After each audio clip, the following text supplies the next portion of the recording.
On June 26, 2026, Geddy Lee and Alex Lifeson stood in the middle of an empty Dickies Arena in Fort Worth, Texas, and recorded a video apology on their phones. Not a polished statement from a publicist. Not a carefully worded press release. Just two men, both in their 70s, standing in front of a stage and looking directly into a camera, with the specific energy of people who feel genuinely, personally bad about something. "We want to sincerely apologize," Lee said, "to all those people who were inconvenienced by the mishap that happened coming into the country with our gear that caused us to have to postpone that first show. We feel terrible about that." Lifeson nodded. "The trucks didn't get here." "Eventually they did." Lee paused. And then, being Geddy Lee, he couldn't help himself. "So we've got 4 shows we're excited about," he said. "And the postponement show we're going to make even less mistakes than we normally do." Lifeson started laughing. Lee started laughing. The video ended. And then, alongside this video, Rush posted a statement that contained one sentence that tells you almost everything about who this band has been across 50 years. "We can count on one hand how many shows we had to cancel or postpone in our 50-plus year career."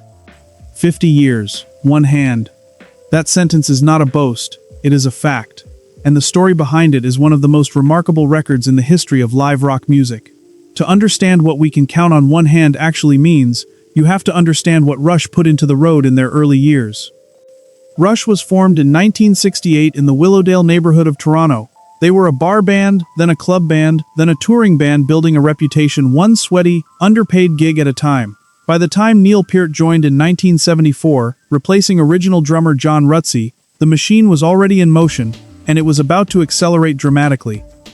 In 1974, their first album was going nowhere until a Cleveland radio station called WMMS added Working Man to its playlist. Overnight, Rush had a following in the American Midwest. They built on it the only way a band could in that era. They got in a van and drove, night after night after night, playing for whoever showed up, in whatever venue would have them, building the reputation that would eventually fill arenas.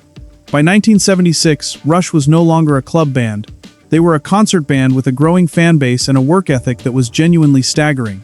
In the 13 months following the release of 2112, they played 245 shows, 245, in 13 months. That is roughly 18 shows a month, a pace that would have destroyed most bands inside 6 weeks. And then they turned around and did it again. And again. Their next 2 tours combined for over 300 shows. This was not a touring strategy. This was a way of being. Rush believed, Lee, Lifeson, and Peart all believed that their job was to show up every night, in every city, for every fan who had bought a ticket. Cancellations were not a concept they entertained. There is one chapter of Rush's career that gives essential context to the word reliability, and it involves the most painful period the band ever navigated. In 1997, Peart's life collapsed around him in a way that no amount of preparation could have softened. In August of that year, his 19-year-old daughter Selena died in a car accident on a highway near Toronto. In June of the following year, his common-law wife Jacqueline died of cancer, a loss that Peart has described as the intersection of grief and his own immune system, finally giving out after months of operating without rest. In the space of 11 months, he lost the 2 people who were closest to him in the world. He left. He had to. He got on a motorcycle, first a bicycle, then a motorcycle, first a bicycle, and he traveled. North America, Mexico. He rode alone, processing grief the only way he could, which was by moving through it physically rather than sitting still inside it. Rush did not tour for 5 years, not because the road had broken the machine, because the person at the center of the machine needed time to simply survive. When they came back, with Vapor Trails in 2002, the fans were there. 5 years of silence, and the fans were there. Peart wrote in one of his tour books about the specific experience of walking back onto a stage after that silence. The gratitude, the weight of what had happened, the understanding that something that had been taken from him had been returned.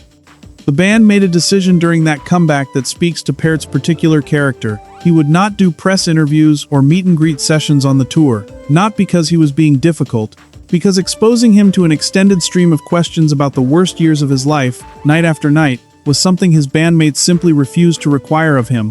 They protected him, they adjusted around him, they made the show work anyway. That is what loyalty inside a band actually looks like. Fast forward to 2015, Rush's R40 live tour, Lee, their 40th anniversary run, which would turn out to be their last. By this point, Peart was 62 years old. He had been one of the physically most demanding drummers in rock music for 40 years. His kit required him to play with full-body commitment for 2.5 hours every night, and in 2015 his body was failing him in ways that the audience largely could not see. He had an infected foot during significant portions of that tour. Drumming itself was painful. Rush pared the tour down to 35 shows, modest by the standards of their earlier career, but the only scale at which Peart could manage it. He pushed through. Night after night, playing in pain because the fans had bought tickets and he had made a commitment. At the end of the R40 tour, on August 1, 2015, at the Forum in Los Angeles, with the same stage where the 50-something tour would later kick off, Peart did something completely out of character. He walked to the front of the stage with Lee and Lifeson. He stood shoulder to shoulder with his bandmates and took a bow. He had never done that before. In 40 years of performing, Peart, who famously retreated to his kit behind a wall of drums at the end of shows while Lee and Lifeson moved to the front, had never walked to the front of the stage for a final bow. He did it that night in Los Angeles, and nobody watching fully understood that they were watching a man say goodbye. He showed up hurt. He finished the tour. He bowed, and then he was gone. Which brings us back to June 24, 2026, and a border crossing in Texas. Rush had planned to open a 4-night residency at Dickies Arena in Fort Worth that Wednesday night. The fans had their tickets. Some of them had flown from California, some from the Pacific Northwest. One person wrote, after the postponement, that this was the third time in 48 years of attending live events that they had shown up for a show only to find it wasn't happening. What had happened was this. The trucks carrying Rush's production gear had encountered travel and border-related delays at the US-Canada border. The equipment simply did not arrive in time, not through anyone's negligence or carelessness. Sometimes, things happen. Sometimes border crossing takes longer than it should. Sometimes the trucks don't get there. Lee and Lifeson postponed the show. The rescheduled date was set for July 2nd, as a 5th night at Dickies Arena, to added to the run specifically so everyone who had bought a ticket for the 24th would have somewhere to go. And then they filmed the apology video. In the arena, on a phone, 2 men in their 70s, visibly uncomfortable with the situation, telling the truth about what had happened, and expressing genuine, unperformed regret to the fans who had been inconvenienced. It's not in our nature to do so, their accompanying statement read. But sometimes things happen that are completely out of our control. Here is the part of this story that is perhaps the most revealing. The fans who had flown in for the June 24th show, the ones who had booked flights and hotels and driven hours to be there, were not angry, or rather, a small number of them were disappointed in the way that any human being is disappointed when plans fall through. But the response, overwhelmingly, was compassion. One person wrote that Texas barbecue and bourbon had made the evening agreeable. Another wrote that they had flown in for the show and couldn't make the rescheduled date, and that they totally understood, life happens. Person after person, in the Facebook and Instagram comments underneath the apology video, saying variations of the same thing. It's fine. We know you wouldn't do this unless you had to. We'll see you next time. This reaction is not universal in the world of concert fandom. There are plenty of artists whose fans would have responded to a last-minute cancellation with fury, with demands for immediate refunds, with the specific energy of people who feel that a contract has been broken. Rush fans responded the way they did because Rush has spent 50 years building the kind of trust that creates that response.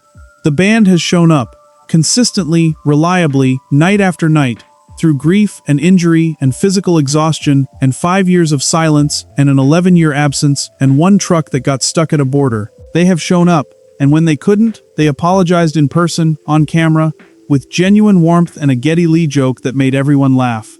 We can count on one hand how many shows we had to cancel or postpone in our 50-plus year career. That sentence earned those fans compassion. You don't get that kind of response without that kind of record. Here is what I keep thinking about as I sit with this story. The Fort Worth postponement, in the context of the 50-something tour, is the smallest possible footnote. One show, delayed 8 days, due to a border crossing. Rescheduled, fixed, the gear eventually arrived. The shows went on. But inside that small footnote is a number that tells you something enormous. One hand, 50 years. A band that has played hundreds and hundreds of shows across North America and Europe and South America and Japan and Australia, and can count on one hand the number of times they didn't make it. Peart once described the physical demands of extended touring as the vortex, a phrase he used in his tour books to describe the way relentless travel and performance gradually strips away everything that isn't the work. He understood, as well as any touring musician has ever understood, what it costs to show up every night. He showed up anyway, for 40 years, until his foot hurt too much and his body told him it was time to stop. And now Lee and Lifeson are back on the road, at 72 years old, with a new drummer and a 4-night residency in Fort Worth, and a truck that got stuck at a border. And they filmed an apology video in an empty arena, and they made a joke, and they said they felt terrible, and then they played the show. It's not in our nature to do so.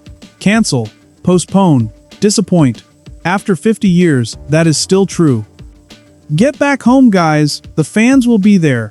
If you made it this far, drop a comment. Have you ever had a Rush show canceled or postponed? And how far have you traveled to see them live? Like, subscribe, and I'll see you in the next one.